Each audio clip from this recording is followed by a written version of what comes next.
Hello, everyone, and good afternoon. It's nice to see everyone today. I'm Char Nolan. If you hear helicopters today, it is because there is a bear in my township today, and there have been helicopters hovering all day. So, welcome to all of you. I hope that everyone has been having a great day and enjoying the spring weather wherever you are, except if you're in Nebraska, where I understand that it snowed 15 inches yesterday. So we're going to start off with some great questions. I wanted to start off with letting you know that at the bottom of the screen, you'll see information about the fundraiser that that Ruby is doing for the World Central Kitchen. And if you have ever wondered from the Plant Pro course what benefit the shindig has, you'll understand that that process is wonderful if you decide to cater an event or donate food or whatever. So I, along with a fellow Dame d'Escoffier, have been donating 20 meals that we sell at her kombucha studio. And pardon me.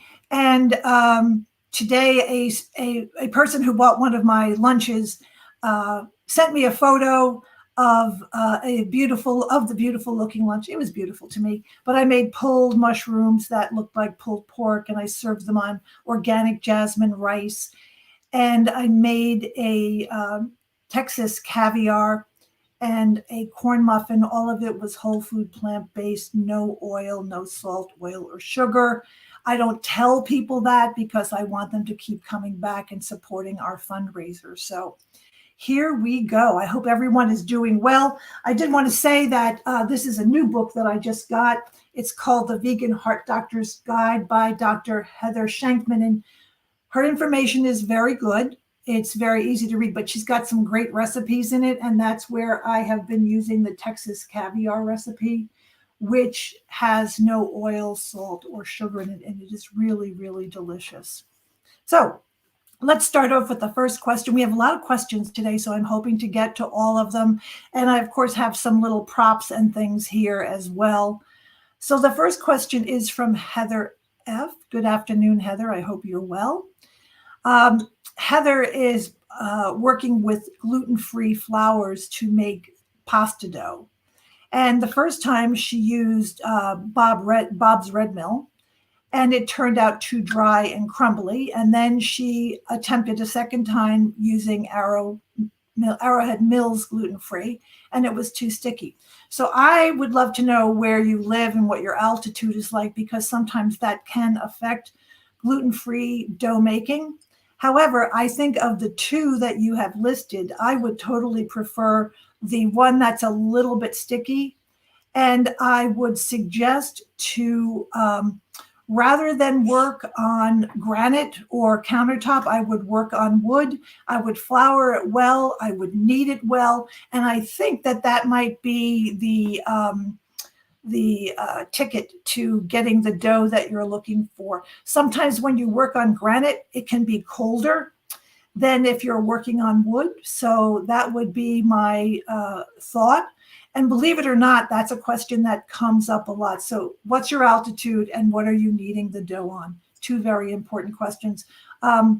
Too sticky is better than too dry. Thank you very much, Heather. So here we go from Kathy T. And this is a great question as we enter the grilling season. What, if any, tips when grilling vegetables such as cauliflower and broccoli? I season them and grill them, but the taste was not just there. So I love to grill vegetables. Easy vegetables are things like zucchini and tomatoes, onion slices. However, with something like cauliflower or broccoli, I always like to braise them, preferably in a low sodium broth, and then braise them for about 10 or 15 minutes, just like you do for the cauliflower assignment, and then cut them into those slabs and grill them, and you will enjoy the flavor and the texture. Because sometimes if you grill a raw piece of cauliflower, for example, it comes out like two 2 florets taste like they are cooked and the rest of it is not. So the same would go with broccoli. And I did want to show you one thing. These are kale flowers, and I had some of last year's kale went to bloom. So I left some of these flowers for the bees. However, these little flowers taste just like broccoli. And last night I put a bunch of them on my salad and they looked and tasted delicious. So if your cauliflower has gone to flower, a wonderful food for you to use. Just remember to leave some for the bees in the world. Kathy, I hope that question was helpful to you. Oh, good afternoon, Marion. Marion wants to start interacting about plant-based cooking on social media. She's a casual user of Facebook and Instagram. Based on your knowledge, do you have any advice, encouragement, or warnings?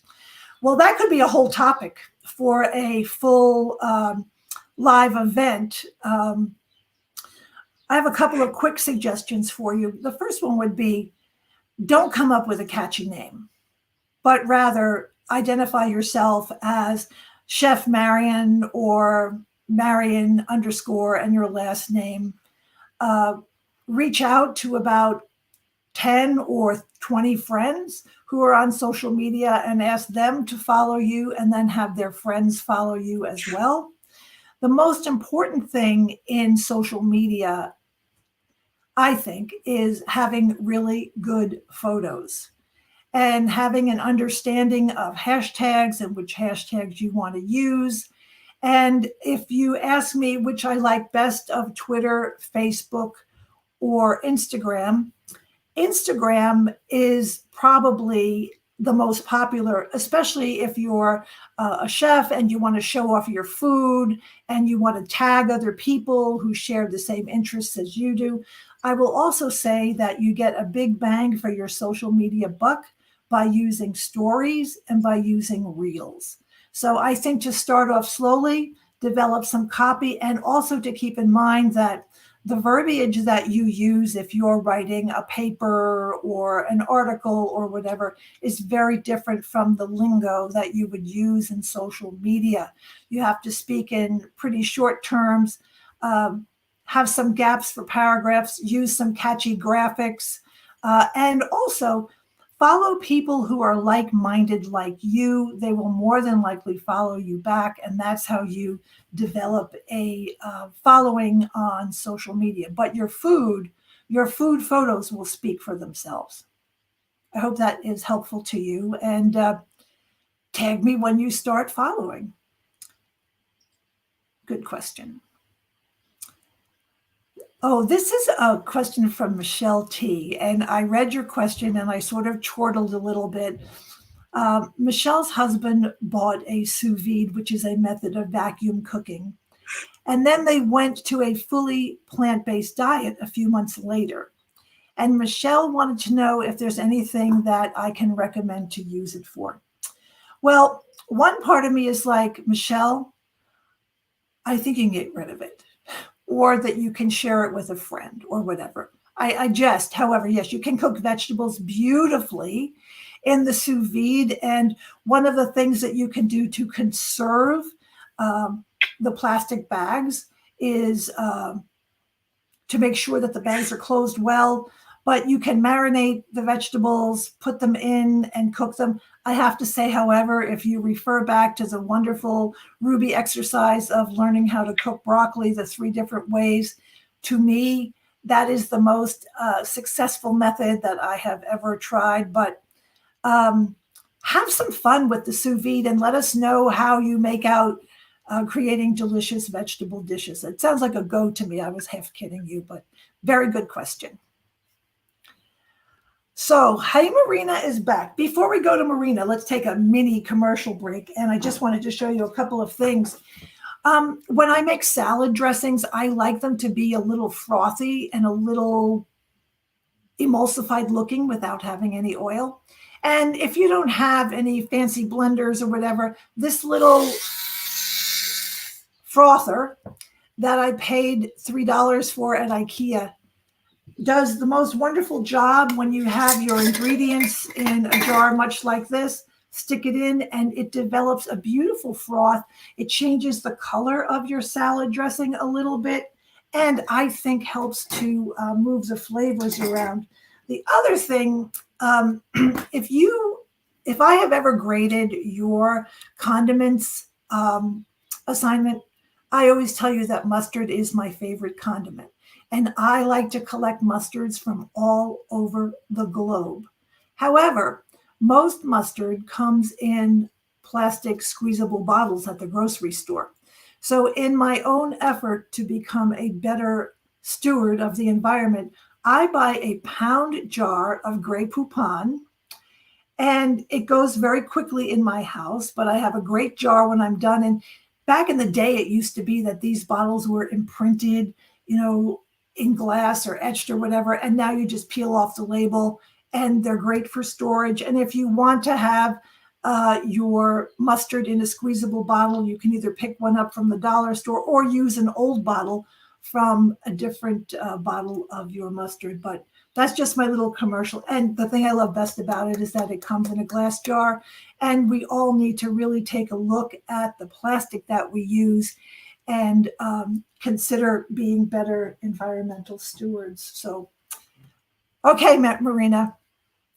Marina is like the best student. She comes around. She is a Plant Pro graduate. She is an everyday vegan, essential vegan dessert graduate.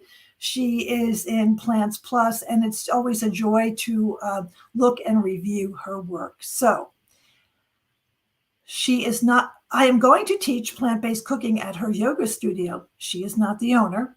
I know I need safe serve. Who needs insurance? Me, the owner of the studio. Who has liability here? Me as the instructor, the owner of the studio, both. What kind of possible liability? Well, the first thing I'm going to say is that who makes the food? You or the yoga instructor who owns the studio? You make the food. So if something is found in the food, it's on the chef. I don't go anywhere without, as you know, my safe serve and my food handler's insurance, pardon me. So what I would do is I would call your insurance carrier who carries on your home and ask them their advice for what kind of insurance you should have and ask them about liability. Off the top of my head, I don't know what my liability is. I probably should. But when I show up to teach someplace, I just send them those documents and they have them. And really and truthfully, you can't go to a lot of places if you don't have that insurance. I certainly would love to be at that yoga studio, Marina, because I know that your food will be exceptional looking and delicious. So very good question. Everyone needs to, if you plan to cater or teach or whatever it is you plan to do with food, safe serve is your best friend. Okay, this is from Jan W. Good afternoon. Do you have a recipe for pasta sauce? All the store-bought ones are full of sodium. Well, I am the granddaughter of Luigi and Maria Monterulli. So yes, I do. So all you need are your aromatics, which would be either garlic or garlic and onion. You would need crushed tomatoes. I would look to make sure that there is no citric acid in the tomato because it does affect the taste of the tomatoes. I have some favorite brands. Most of them are Italian. I like the ones made by Bio Nature, by Muti. Muti makes a very, very good crushed tomato as well as a tomato paste. You've got some basil, you've got a bay leaf, and what I have done in the past, I will tell you that works out really well. If you go back to the no oil saute mushroom, that is the perfect base for an Italian pasta sauce with mushrooms in it because you already have that wonderful umami from the mushrooms. You've got chives, you've got shallots, and all you need to do is add some tomatoes, and I think you're well on your way. There is a 365 brand at Whole Foods Market. It is oil-free. I'm not exactly sure of the sodium content, but what you could do is add an extra can of low sodium or salt-free tomato paste and add a little water and thin it out, and that will change the ratio of the calories to the salt. And for those of you who follow whole food, plant-based, no oil, you're looking for a ratio of calories to sodium milligrams. So if it has 100 calories in it, it should have 100 milligrams of sodium, if that makes any sense. But Jan, have fun making tomato sauce. With summer coming, fresh parsley, fresh basil, and I like to add nutritional yeast to my pasta sauces. So that might be some great information, but buon appetito. Thank you for your question. So this is a fun question from Patty. Hi, Patty. What suggestions do you have to use mushroom powder? When a recipe calls for alcohol, what is your go-to substitution? Well, I like using mushroom powders, and generally I will make my own using dried mushrooms. These mushrooms are from China. However, I have fallen in love with a brand that I get at H Mart, and the dried mushrooms are from Italy. And all you need to do is put them into your coffee grinder, a separate coffee grinder, and make your own mushroom powder. But remember that mushrooms have a lot of umami in them, so they're going to add a lot of flavor. And if you are making your own mushroom powder, the darker the mushroom, the more flavorful that it's going to be. So I always have mushroom powder in my house, or I have dried mushrooms, just because it's such a flavor enhancer. So you may find that very interesting to you. When a recipe calls for alcohol, what is a go-to substitution? So I think I have mentioned to some of you in your assignments that I don't use alcohol. So I like a homemade vegetable stock, or a vegetable stock that's low sodium. I like water. Sometimes I will put some freshly squeezed orange juice into some water just to add a little bit of flavor. Some people like to use vinegar. I'm not a total fan of that. It just makes it too rich.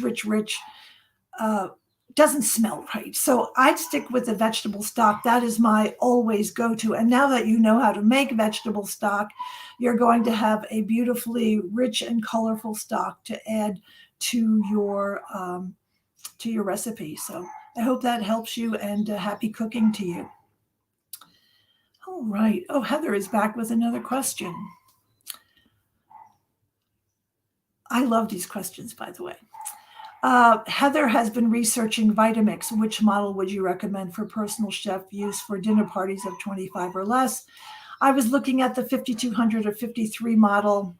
So I think the 52 model is the older one that is taller and has a smaller base. So the taller one doesn't always fit under your cabinets.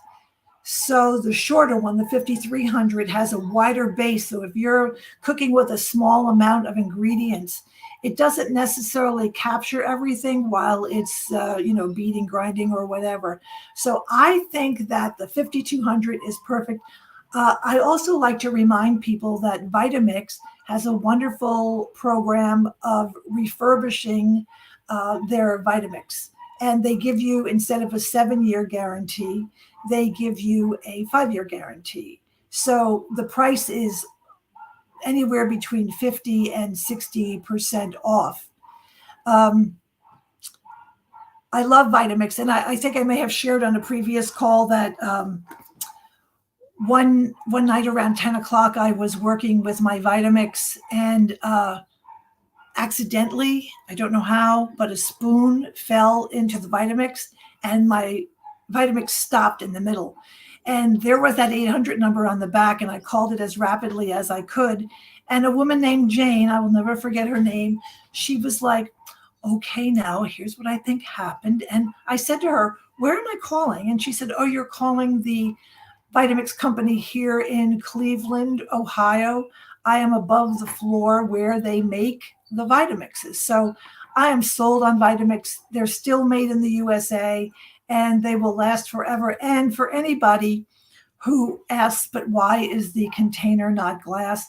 The velocity of the blades can be so high that the plastic is actually safer than using a glass container. So I have many friends who work at Vitamix and I get lots of information from them. Very good question, Heather. So we've got a trifecta here from Heather. Her next question is, will we have access to participate in these live events and or the replays after graduation? Of course, yes. Stay connected with us. You'll get notices in your email. And if you are on social media, on Twitter, there's a page called Ruby Live, and that always lists all of the live events. I hope that's helpful to everyone. And another good question from Heather is, when would you use a Vitamix versus Oblixer? So Oblixer is also a RoboCoo, which is a very highly functioning food processor that you'll see in professional kitchens. When I worked at Whole Foods Market, I always loved to play in the kitchen because I got to use the RoboCoo. The RoboCoos run around $2,000. I don't have one. I rely on my wonderful, excellent Cuisinart, which works beautifully. And I think I've mentioned before that I have two containers for my Vitamix. I have one that does liquid, and then I have one where I grind all of my grains when I make my own salads. So that's good. And Richard just put up, Heather, the link for the Twitter if you wanted to follow that. So I hope that that's helpful to you. Oh, good. This is from Pat S. And Pat wants to know, she needs advice on storing staples, dried beans, nuts, spices.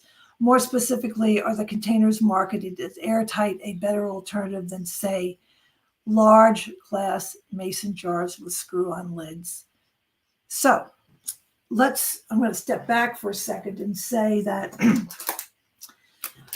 when you're at the grocery store, there are so many different elements to think about when you are buying dry goods.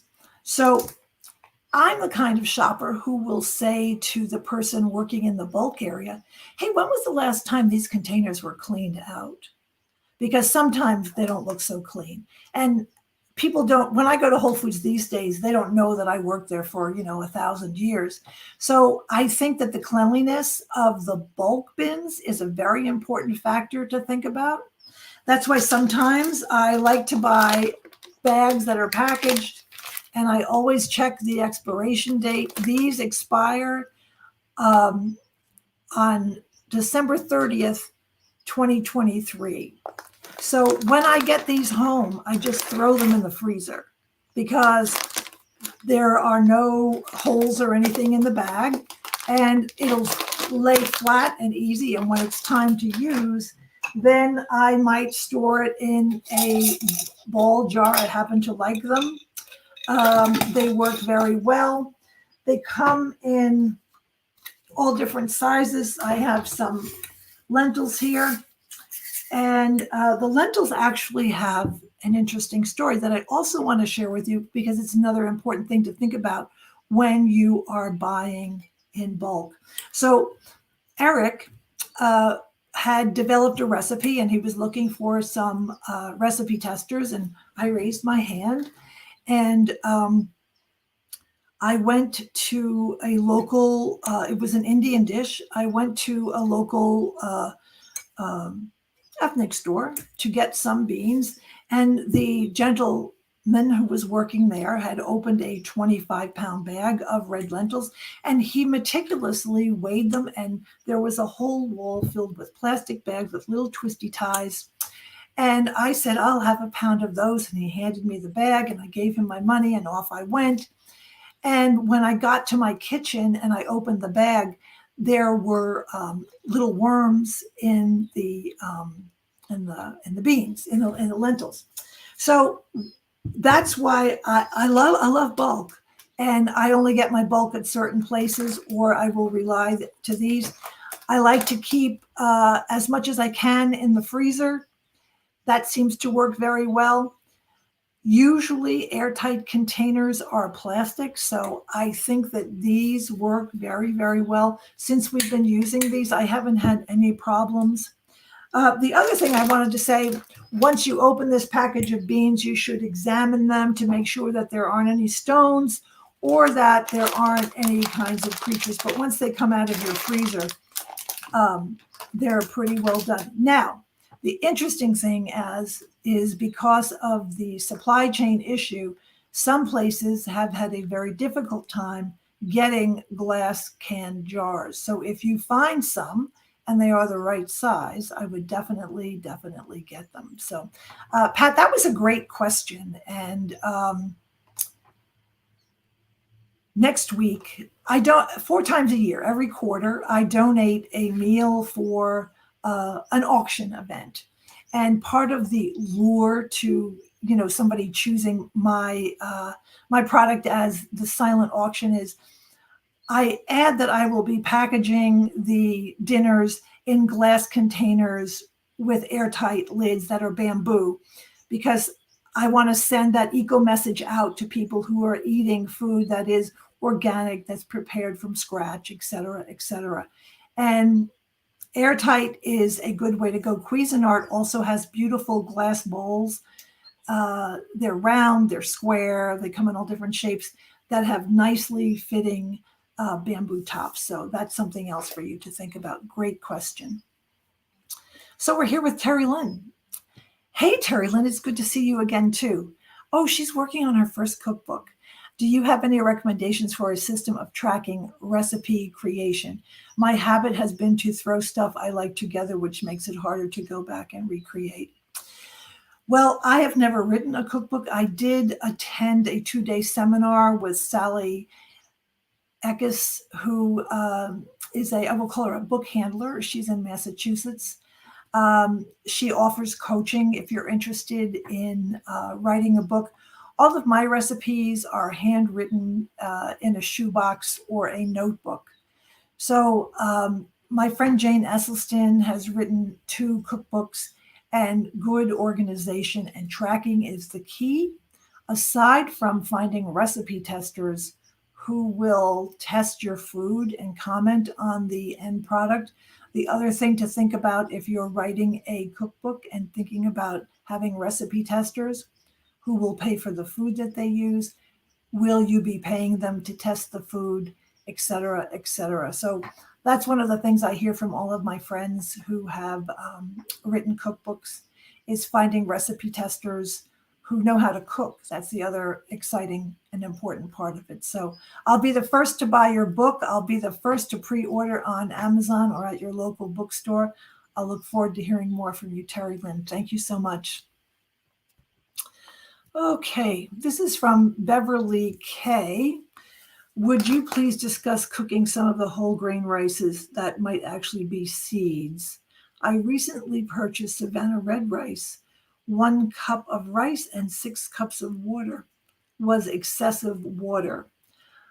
I find the same problem cooking wild rice from Boundary Waters. So I think I may have mentioned, that's from Beverly K. I think I may have mentioned a while ago that I treated myself to a Sojarushi rice cooker. And I felt as though it was extremely extravagant because what was wrong with my 15-year-old Aurora rice cooker that I got at Walmart? I will tell you this. The difference in using a beautiful, well-crafted rice cooker has made all the difference in the world. That ratio of, and I don't know Savannah red rice, but that ratio of 1 cup of rice to 6 cups of water seems a little high. I think that I would go to the website of the rice growers and see what they have, but I think I would look into a good, well-made rice cooker. Now, the other funny thing about this is that I was a Peace Corps volunteer in Brazil and learned to cook rice from the best of the best. And except now not using oil, that method doesn't work well, where you saute the rice first. And then once it is sauteed and almost starting to caramelize, then you add your water. But I think a good rice cooker, I'm going to look into Boundary Waters and see what that is about. But on the sojarushi, they have settings for a million different kinds of rices. And I think that there's a setting for red rice on mine. I'm going to have to go check that out. But Beverly, that is a great question. And thank you so much for submitting it. I appreciated it. Oh, Beverly's got a twofer here.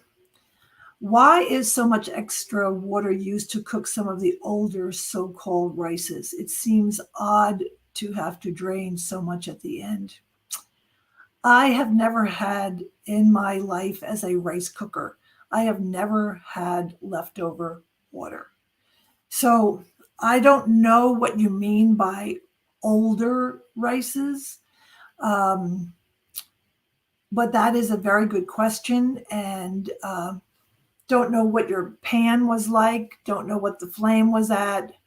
Don't know what the ratio was. So I think that there are many inspector gadget questions for that. But that's another good question, Beverly. I appreciate it.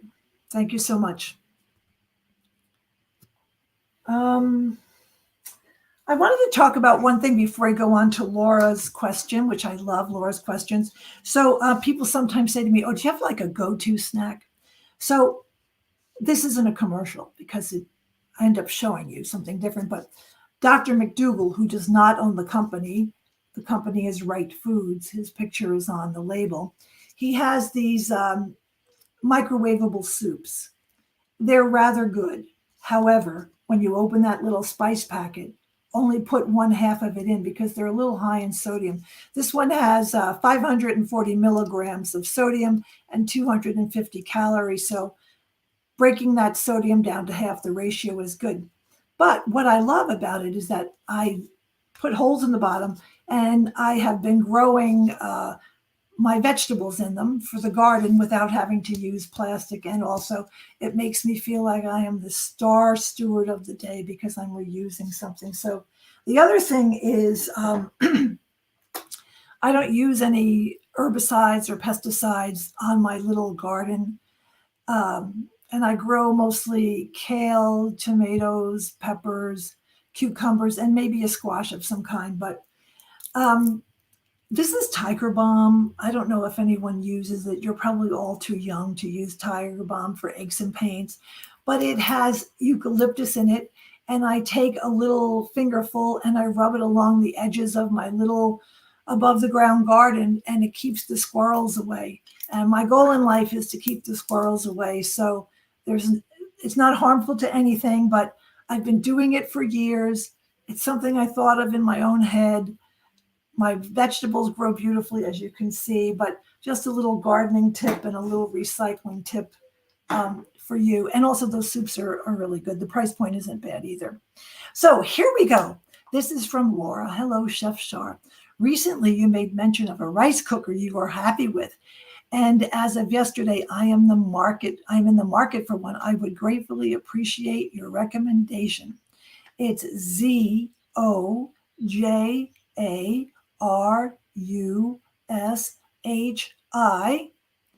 And what I did before I bought one is I went to H Mart, and H Mart is the world's largest Asian grocery store chain. When I was a Ruby student 7 years ago, it's where I bought all of my ingredients for everything that I ever made. It made life very, very easy. So I went and looked at all of the sojarushis, and some of them go up to $700. So after being apoplectic at seeing that price point, I came home and I went to Amazon and typed in refurbished sojarushi. And I ended up paying, I think, something like $149. And it comes fully boxed. It comes with all of its instructions. It comes with everything that you need to know. And then the other thing that I do is I don't tell my rice cooker that I'm putting beans inside. And I also use it to cook beans. And it does a great job, but make sure that you soak the beans well before using them. But it makes me dance on the head of a pin. And Richard has been so kind to put down the Sojirushi website.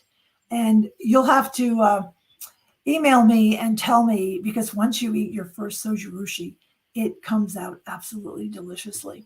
So thank you for your question. Laura, by the way, is an excellent artist. She's multi-talented, and her artistry comes out in all of the food that she makes.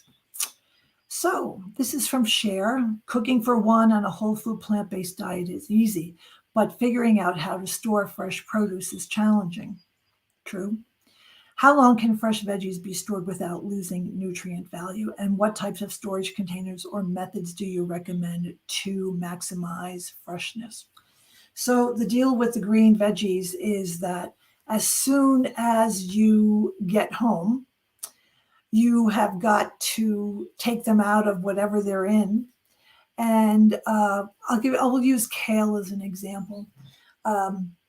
I personally strip my kale the minute I get it home, and then I stuff it in a plastic bag, and it stays for, it seems forever, because once you make it airtight, it stays extremely, extremely well. So I think it's getting them home, taking them out of their wrapper or whatever, removing the little thing that says parsley, and just storing them. I like to take either a linen towel, and then you roll them out. You put them on the linen towel and then roll them up so that any moisture is absorbed by the towel. It's just like if you buy something at the grocery store, say freshly cut pineapple, there's always that little pillow at the bottom that absorbs all of the water. So the linen towel will do the same. That's a very good question. I have a weekly delivery of organic vegetables, and the unboxing is always fun. And then making sure everything gets where it needs to go takes 10 minutes, and then things will last for a long time. Very good question. Hope I answered it well enough for you.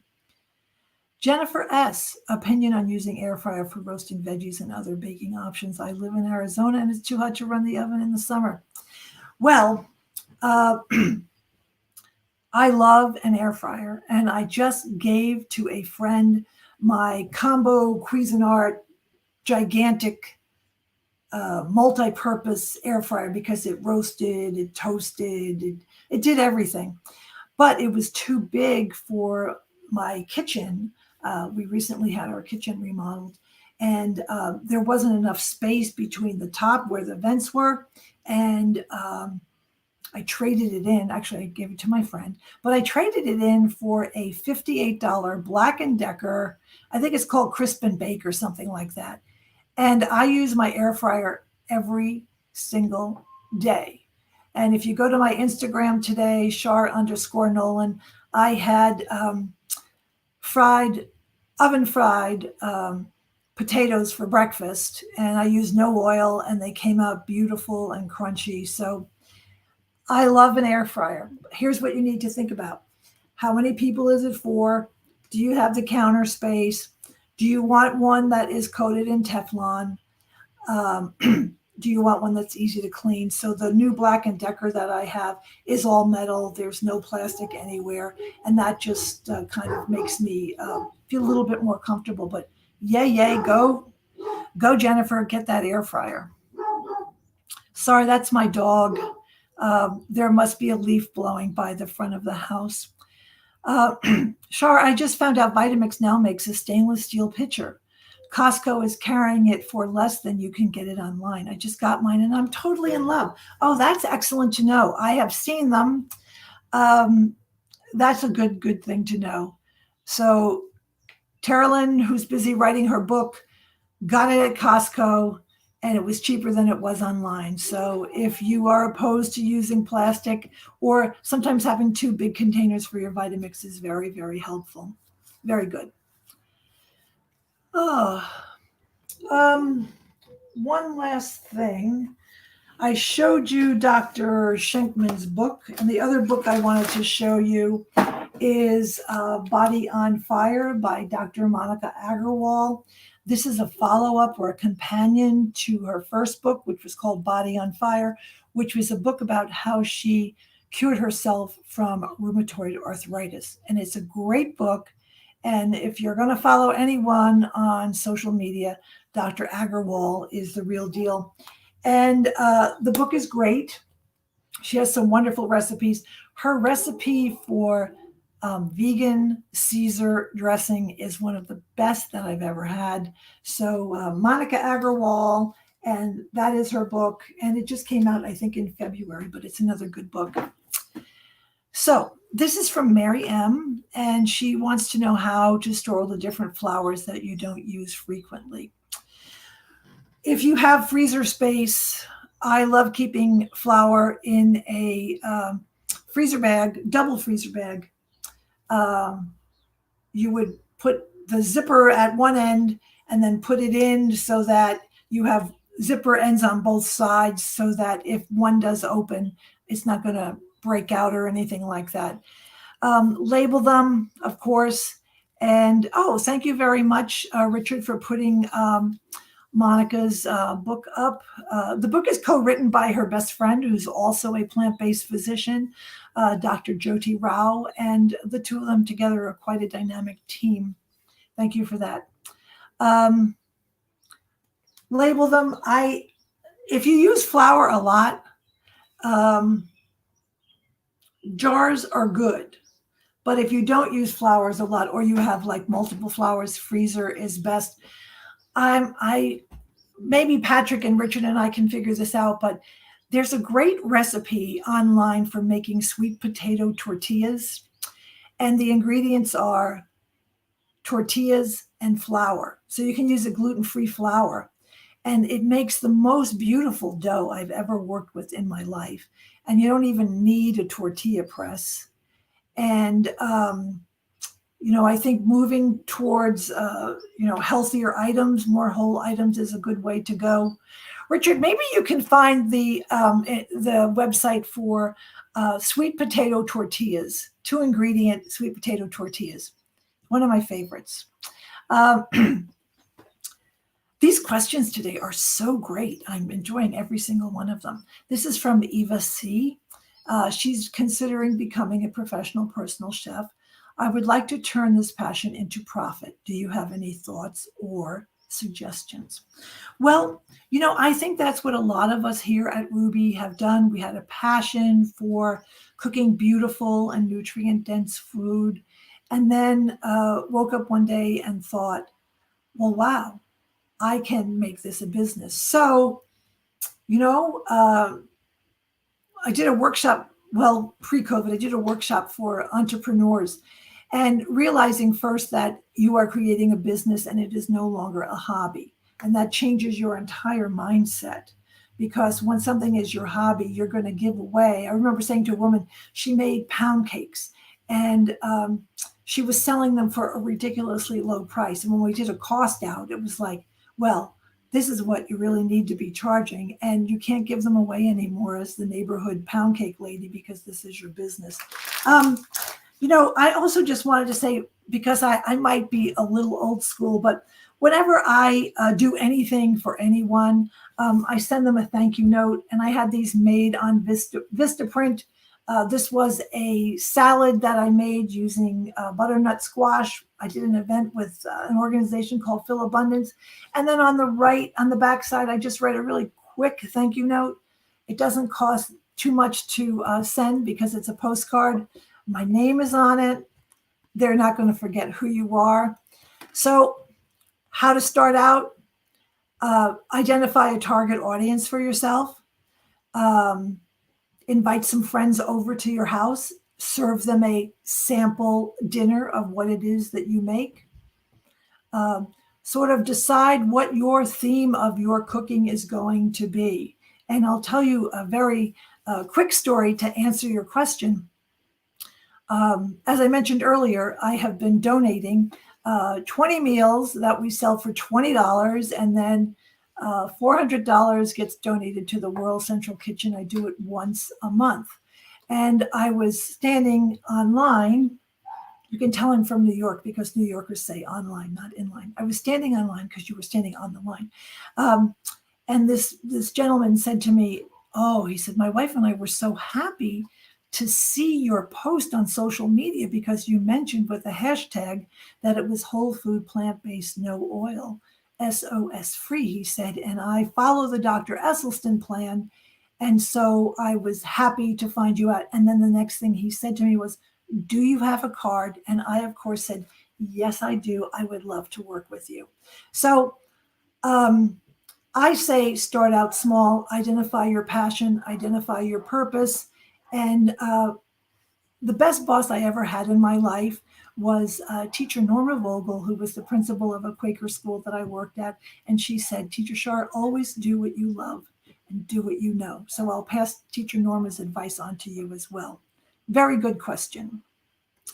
And it looks like Richard did post the 2-ingredient sweet potato tortillas. They are my favorite. I make them all the time. Very, very good.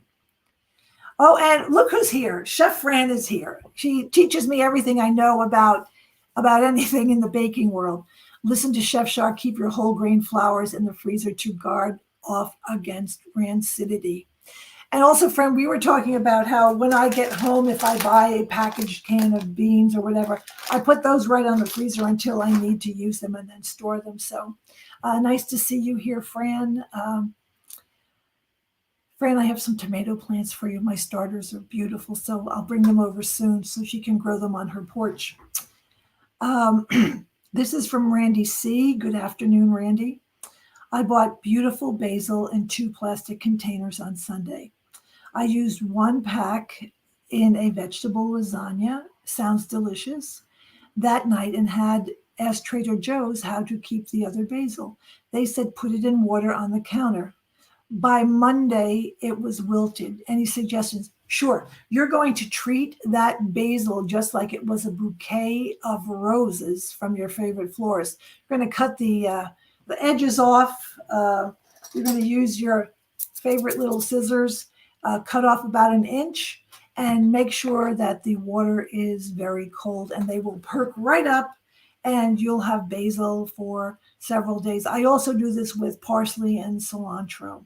So my grandparents also did that. And just a funny story about my grandparents, because I grew up making tomato salad with ice cubes in it.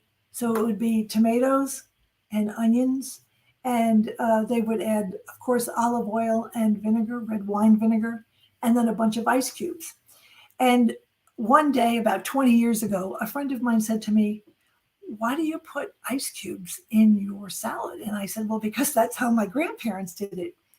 And then as conversation developed, my grandparents were born before refrigeration. And so I guess a quick way for them to marinate those beautiful tomatoes was to use ice cubes. However, if you still came to my house and I made that tomato salad, I still use ice cubes. True story. Oh, hello, Vanessa. Can you detail how you cook your beans in your sojarushi? What ratio of beans to water and for how long? What rice setting do you use?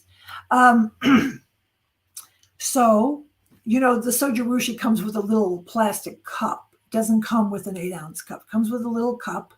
So I took 2 little cups, put them in, and then filled the water up to the 2 line. Boom, boom, off I went.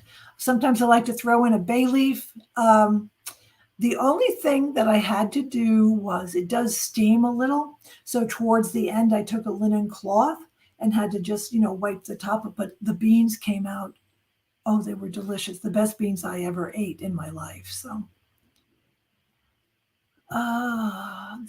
Sherry, this is a great question. Any way to break down the bitterness of teff flour?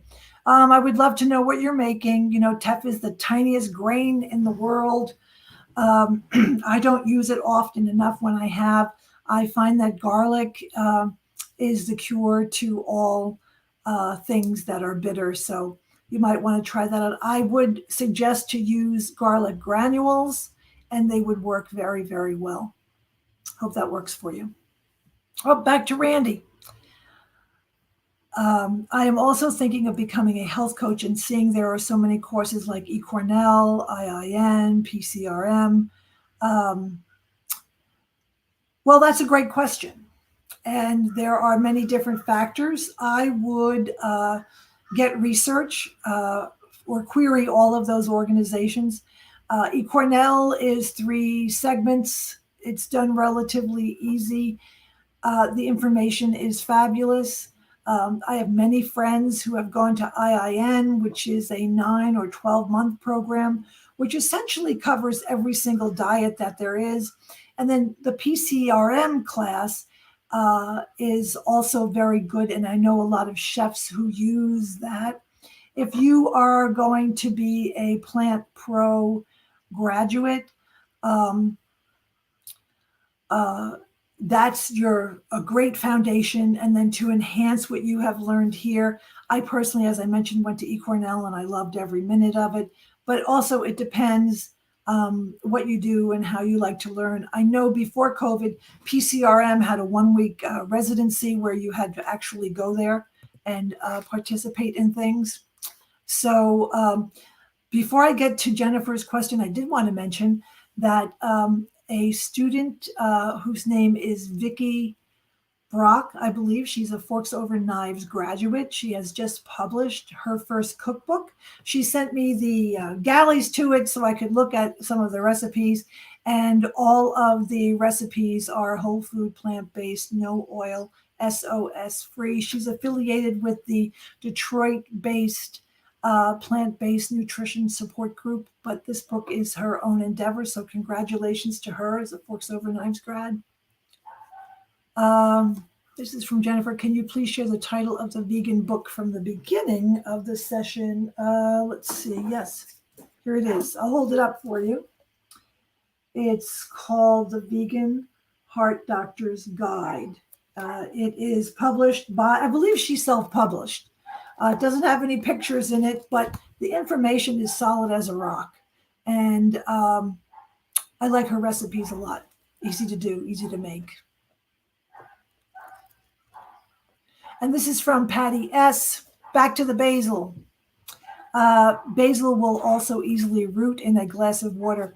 Well, I don't know about you, Patty, but I use basil so quickly it doesn't have time to root because I'm always using it, as a garnish or adding it to a sauce, or I actually like to mix it with lettuce because it's so delicious. But that's very good information to know. And Jennifer, it looks like Patrick has posted Dr. Shankman's book. She has a very interesting bio. Rip Esselstyn recently did a live event with her, a podcast, and she went to Iona College and then went to Albany State Medical School as part of a 6-year program from undergrad to med school. But her work, what she's doing is really, really laudable, and she seems like she's a very nice person.